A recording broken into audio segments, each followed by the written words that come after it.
Cool. So just to double check there, can you see my screen? Yeah. Yeah, yeah, perfect. Lovely stuff. All right, cool. So today, basically all about, as it says there, mastering your plan. And it's really about, I suppose, putting everything together that we've kind of gone through over the last few days and actually creating a plan for yourself.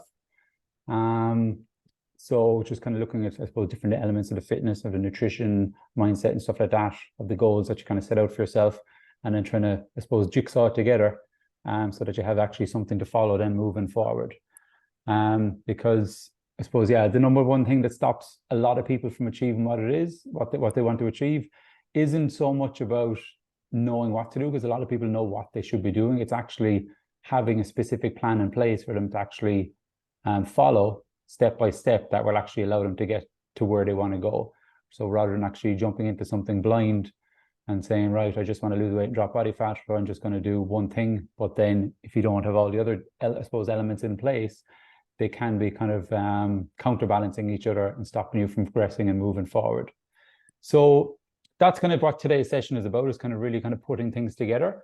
So really what we want to do is, when we have a specific goal in mind, whether it's losing weight, dropping body fat, getting fitter, stronger, even feeling happier about yourself, or strengthening your mindset, the best way to go about it is you can start by working backwards.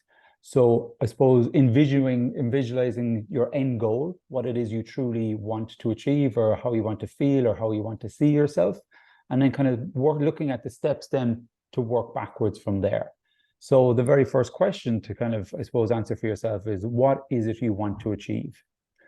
And once you come up with that, then the next important question is asking yourself why.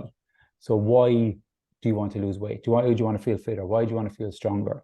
So it could be as simple as that health issues run in the family and I don't want to go down that path. Could be that you might struggle to keep up with the kids, that you find constantly getting out of breath. Maybe you just want to be, I suppose, like an inspiration for your kids. Perhaps you might have some sort of event coming up that you want to look better, feel better, improve your confidence for it. So there could be lots of different reasons why you want to change. So that's going to be an important part as well, because honing in on your why just really allows you to be able to, I suppose, grasp onto that for motivation. Because even throughout your journey, there will be ups and downs, there could be setbacks and stuff like that, but having a strong enough why will always kind of help you get back on track and keep you pushing, moving forward. So once we've kind of gone through that, and even just writing that down, the next part then is asking yourself, how much time are you willing to commit to this journey? So obviously, if you're going to the gym or getting out for runs or even meal prep or whatever it may be, it's just asking yourself, how much time have you actually got? Now, this is a barrier that a lot of people will come up with, saying, oh, I'm not sure if I have enough time to do this or do that. But at the end of the day, everybody is the exact same 24 hours in the day. It's just how you plan and prepare your day will determine how much time you can actually put into doing something. Now, if you're going to the gym and stuff, you don't have to spend hours in the gym. You can easily get a good high intense session in 30 minutes if you wanted something fast and sharp. That goes the same with meal prep and stuff like that. When you're looking at preparing your meals and stuff, if you want to plan ahead for that, by doing, like, if you're really kind of committed to getting on track with your food, doing making food in bulk. So again, it's another simple way to kind of help save you time. So it's kind of really depending on how much time you can actually commit to each part of your journey. Next then is asking yourself, what are the potential barriers? So obviously, if you want to lose weight, drop body fat, some of the barriers that can come up, it could be, number one, it can be yourself. A lot of times we can have our own self-doubt, can drag us back and hold us and bring us down. It could be parties, it could be friends, family, whatever. There could be constantly things on around you, and people are constantly putting foods in front of you that you don't want to say no to, or nights out, all this kind of stuff. So it's asking yourself, what are the potential barriers? And once you've kind of come up with some barriers, it's easier then to actually overcome them before they even arise. So next then is, what are some of the sacrifices you're willing to make? Obviously, when you're on a journey, I suppose one of the main things I try to focus on with people is looking at this journey as long-term. Now, if you want to get results as quick as possible, then the stricter you go, the quicker you can get there. So that's where the sacrifices would have to come in. But if you want to really kind of focus on long-term health, it's about, I believe anyway, just setting up in a way that's going to suit you long-term. Whereas doing that, you don't necessarily have to make some huge sacrifices, but it could be simple things like cutting out snacking in the evening and just saving it maybe just for a weekend or whatever. Skipping getting takeaways during the week, skipping having drinks during the week. So it could be little things can go a long way. Even looking at, say, portion sizes, that if you're someone that constantly eats mountains of food and overeats and stuff like that, one of the sacrifices might be, right, I'm not going to eat till I feel full. I'm going to eat till I feel satisfied. So again, it's coming up with some of the sacrifices you know you need to make. Could be cutting out fizzy drinks or anything like that. So again, this is based on you. It's up to you to come up with your own kind of barriers and sacrifices that you're willing to make. And then the next part, I suppose, is committing to taking action. So setting a date on it. So writing down, saying, right, when am I willing to actually commit to taking on this journey, and implementing everything to put it in place. Because at the end of the day, without taking action, then you're always going to be spinning your wheels and stuck in the same spot. So if you create a plan, it is about taking action on that plan and then sticking through it. And then if you do come across the barriers or whatever it may be that pop up along the way, that you're already prepared to overcome them moving forward. So just as an example, a plan like, say, for losing weight and stuff. So number one thing is we focus on our food. And like we went through the nutrition part, in order to lose weight and drop body fat, it's all down to making sure you're in that calorie deficit. So mapping out and figuring out how many calories you should be consuming each and every day. So we focus on that first, then we work out how much protein you should be having every day. So they're the kind of main two things we focus on: the food. And then obviously, but tracking your food. Now, tracking your food isn't something you have to do forever, but tracking your food at the start, it gives you a bigger overview to know exactly where you're at. Because it's all good saying, you know what, I eat really healthy, but my weight isn't shifting. But the thing is, for example, let's say your calorie maintenance is 2,000 calories. So if you were to eat over 2,000, you put on weight, under 2,000, you'd lose weight. And an apple has, say, just over 100 calories in it. So if you were to eat 20 calories or 20 apples a day, that's still equivalent to 2,000 calories. So it doesn't really matter that you're eating healthy. The thing is, if you're overdoing the calories, you're going to store body fat at the end of the day. So that's why it's good to use the MyFitnessPal to kind of figure out where you're at, even if you did it for a few weeks, give you an idea where you're at. And it also will make you a bit more consciously and mentally aware of the calories in certain foods. And you might realize that, you know what, I'm eating really healthy, but I need to cut back my portion size a little bit. Or I'm eating really healthy, but I have eating, like, say, for example, say peanut butter on rice cakes and stuff, but you're putting too much peanut butter on, and that's what's bringing up your calories. So there could be like just little tweaks that you need to make. And by tracking it, you'll see it straight in front of you and you go, okay, I know I need to cut back on this in a small bit. So then once you've kind of figured out about your portion sizes and the amount of food that you can actually eat every day, then you'll kind of know that moving forward. Next part then would be, I suppose, committing to your training. So again, ideally minimum 3 days a week training would be ideal. On top of that then, getting your steps in, moving, because like we were saying the other day, that if you want to lose weight and drop body fat, it's all down to how much movement you do, because we want to burn the calories. Next part then, upping your water intake. There's a lot of people I work with, and we always find at the start that they're basically dehydrated. I've got one of these scales that gives you loads of different readings, and it basically gives you the water balance in people's body as well. And it shows how much hydration they have. And majority of people are actually dehydrated. So it's just being consciously aware of drinking water, having a water bottle close to you that you can pick up, sip on that throughout the day. Next thing then is going to be your recovery. So you're going to recover from your sleep. So again, looking at your sleep pattern, making sure you're getting those safe 7 to 8 hours sleep every night. Ideally going to bed and getting up roughly around the same time each and every day. And then if your sleep is disrupted, again, that comes back to planning out as well, asking yourself, what do we need to do, or what needs to be put in place to help start to improve on your sleep. Then the last part then for a weight loss goal would be avoiding, I suppose, high sugar, high calorie snacks. Because at the end of the day, like if you're having high sugary drinks or high sugary snacks, these are probably things that won't really fill you up. So you won't feel full after them, but you could eat mountains of them, because I know I could. Like I love chocolate, but I'll only really go for maybe dark chocolate or whatever. Because if I have a milk chocolate bar, I'll just devour the whole thing. So it's just being kind of consciously aware of that kind of stuff. And that's kind of the stuff that I did when I was on my journey.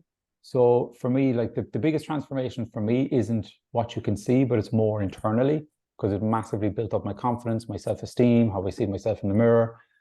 So that was the most important part for me. But in order for me to, I suppose, lose weight and drop body fat, it was literally came down to just changing up a few things, cutting out some processed food. Because at the start, that picture on the left, I think I was in my 2021, but I was living in Tenerife at the time, and I was more or less living off fast food, and I was drinking all the time, and I had to cut out all that stuff. The training part, that was easy enough for me, because it was something that massively helped me overcome, I suppose, a lot of build up of anger, frustration, and everything that I was going through when I was in a really bad place of depression. So the training was no problem for me. I started to move more by getting steps and stuff in, avoided snacking at night, tried to get low calorie, high protein meals, so piling my plate with vegetables, and then focusing on getting lots of protein with it, and then putting in some good carbs. Followed an 80-20 rule, which I still do today. What I mean by that is that I still allow myself, say, like a takeaway in the weekend or a couple of drinks on the weekend. But during the week then, I'm 100% strict. And it would only be maybe 1 to 2 meals out of the whole week that I might veer off track. And then snacking as well. I kind of avoid snacking at night still at the moment. Weekends, I'll still have some stuff. And then I just basically tracked. I never really kind of stood on a scale. I more kind of tracked on how I see myself in the mirror and how I felt looking at myself. And I think that's a really important part as well, as that building, I suppose, the relationship with yourself. Because if you start, I suppose, to love yourself more, you start to feel happier in yourself, and then everything else around you starts to fall in place for you. And that's exactly how I felt and how I did it myself. Because at the start, that picture on the left, I used to hate looking at myself in the mirror. I hated who I was. And I never in my life thought I could get to the place that I am now. But it just really came down to following some simple steps and just sticking with that long term. And I didn't transform myself in 12 weeks, in 6 months. It took me time, because it took me time to create new habits. And that's a huge part of it as well, is creating those new habits that you know are going to help you progress and move forward. And obviously over the last, I don't know how many, 16 years or so, I've been working with people, thousands of people all over the world. I lived in Australia as well for years. I started personal training over there as well. And it's the same for everybody. It really comes down to first looking at people's habits and figuring out what are the habits that need to be put in place to get you on that path moving forward. And then from there, looking at your eating habits, getting you moving more, adjusting stuff to fit in around your lifestyle, because everybody's busy with work, with kids, family, all this kind of stuff. So it's making sure that we can fit stuff in around what your lifestyle looks like already. And that it doesn't kind of feel like an extra stress by taking on this journey for yourself. And then, like we went through a minute ago, identifying some challenges along the way. So what are the potential barriers that might come up, working on overcoming them. And anytime we do come across a barrier, it's going, what do we need to change here? What do we need to do different? Or do we need to cut back a little bit? Or what do we need to do in order to keep you moving forward to overcome whatever barrier it is? And then just focusing on long-term change. And that's kind of basically what I do, helping people in my coaching program. So obviously people that are in around the area around Cork, Glenmire and stuff. I've worked with a lot of people face-to-face in the gym. And then I also have an online coaching program. Same again. The only difference between me working with people in the gym and doing the online coaching is the actual one-to-one PT training session that we do. We still do go through all your training, all your nutrition. I've got like an app set up and everything that has tutorials on how to do everything. So everything's put in place for you, and there's a whole kind of system that you follow, and then checking in and the whole lot. So kind of it's really kind of tailored towards you, that I don't kind of just send people generic plans or anything like that. Everything is very much tailored towards you, your needs, what it is you want, what it is you want to be able to achieve, how much time you're willing to put in. So, and even your ability and training experience in the gym. So everything is taken into account. And then obviously weekly check-ins and accountability and stuff like that. So a task for you guys, or for anybody that's listening back on the replay, and it's simply going to be writing out your own plan. So anybody watching the replay, just simply hit pause on this. And I suppose this is just a couple of different elements to focus on: is your nutrition, your fitness, and your habits. So when kind of creating a plan for yourself is, right, what are the changes you feel you need to make right now with your nutrition? Or if you haven't seen the nutrition video, you should definitely go back and watch it, because it goes into the nutrition side a lot more in depth and shows you exactly how to create your own meal plan, work out your calories and work out your protein. So that would be the first part to look at when creating your own plan. The next part then is your fitness part. So again, if you watched the fitness video, I talked about making sure that you do something that you enjoy. That's the number one part. And if you haven't tried different classes and stuff like that, then get out, try them and see if you do enjoy them or not. And then ask yourself, okay, cool, how many days a week can you commit to doing some training? And then, like, even if you didn't want to go to a gym, I've got mountains of even home workouts. I've got loads of like 45-minute workouts where I'm actually doing them myself, and you can literally just turn it on and follow along with and there's no, and all those home workouts as well, there's no equipment or anything, so it's all body weight stuff. So yeah, then once you kind of work out where you're going to be at with your fitness, how many days a week you're going to commit to, what kind of times you're going to commit to, then it's looking at the habits. So asking yourself, what are the habits you feel you need to change right now that will, I suppose, support your nutrition, support your fitness, and support your journey moving forward. Because at the end of the day, it's the habits we put in place determine the direction that we are going to go. It's just like if you're someone that kind of feels you're overweight, or you're feeling sluggish, you're tired all the time, that will be because of specific habits that you have in place at the moment. Like I've come across loads of people where, especially as I work on building sites and stuff, they'll get up in the morning and their first meal of the day would be going in and grabbing a jambon out of a garage. So that would be a habit that is actually taking them away from where they actually want to be. So it's just, and these could be habits that you may not even recognize you doing at the moment, that you could just naturally do. You might walk into a shop to pick up, say, even a bottle of water, and for some reason you always grab a chocolate bar with it. So it's kind of just looking at these different habits and just asking yourself, what kind of changes do you need to make? Because obviously once you start to recognize the habits you need to change, then it's just about implementing the new habits you know is going to get you going in the right direction. And it could be replacing specific snacks for something healthier. It could be a habit of making sure you bring a water bottle with you when you're going to work or whatever it may be. So, or even if you're looking at your sleep, making sure a new habit of putting your phone away an hour or 2 hours before you go to bed. So all these little things that may not seem like they can make a big difference, but when you put all those little things together, that's what will massively help you progress and move forward. It's just like they say, when you climb a mountain, it's not looking at all the steps you got to take, it's looking at each individual step, because it's each individual step that brings you that one step closer.